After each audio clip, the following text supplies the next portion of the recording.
Hi, readers. Mrs. Brick here. Hope you guys had a wonderful weekend. It was so nice to be outside. I spent the whole day outside gardening in my yard. My kids were playing in a little kiddie pool running around. So it was a fantastic day. I hope you guys had a great weekend as well. So one of the movies that my kids have been watching lately is the movie Tangled.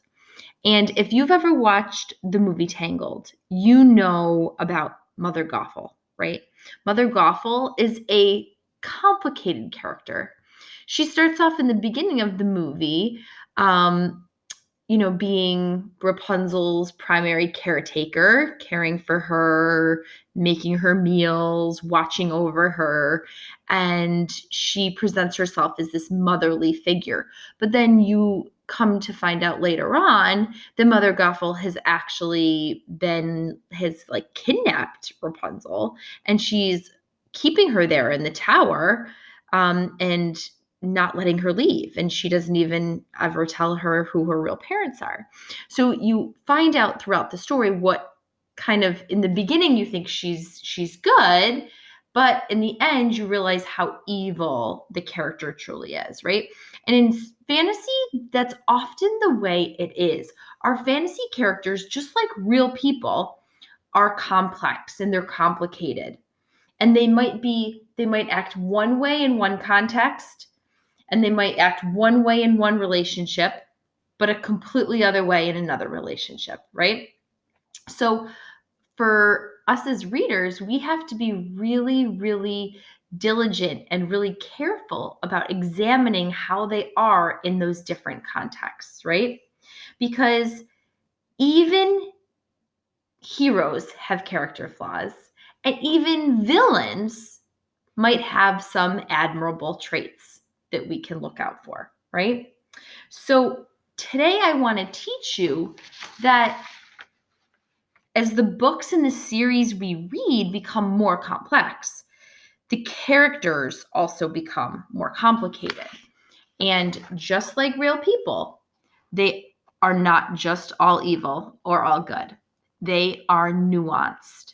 This means that powerful readers delve deeply into their character strengths, flaws, and motivations across the whole arc of the story.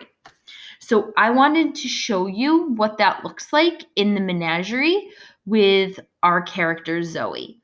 And to me, I feel like Zoe is one of the most complicated characters so far in the menagerie, right? In the beginning of the story, it seemed like Zoe was really, really anxious, right? She was constantly worried because the Griffins had just escaped.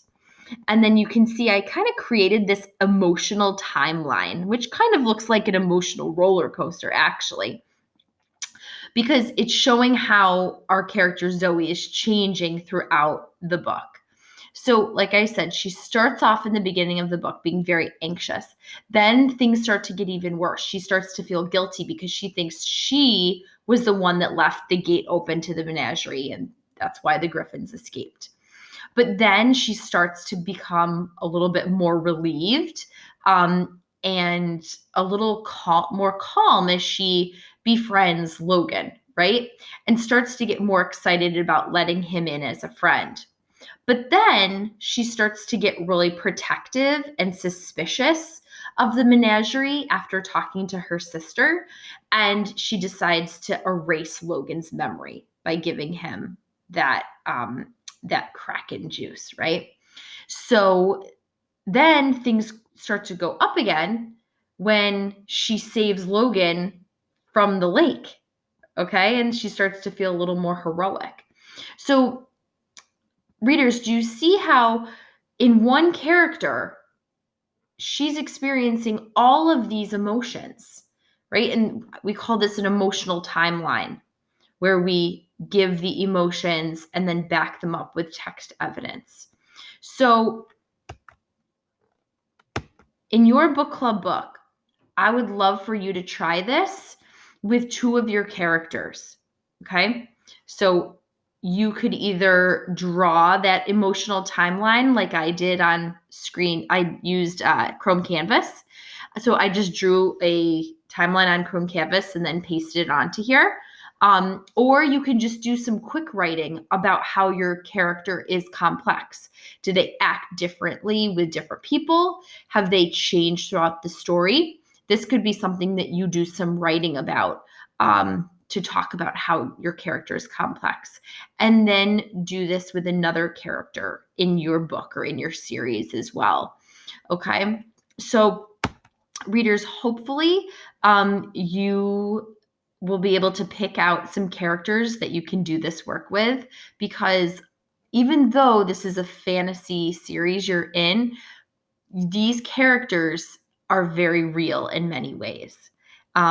So have fun today. Have a great day, and I will see you on Google Meets tomorrow.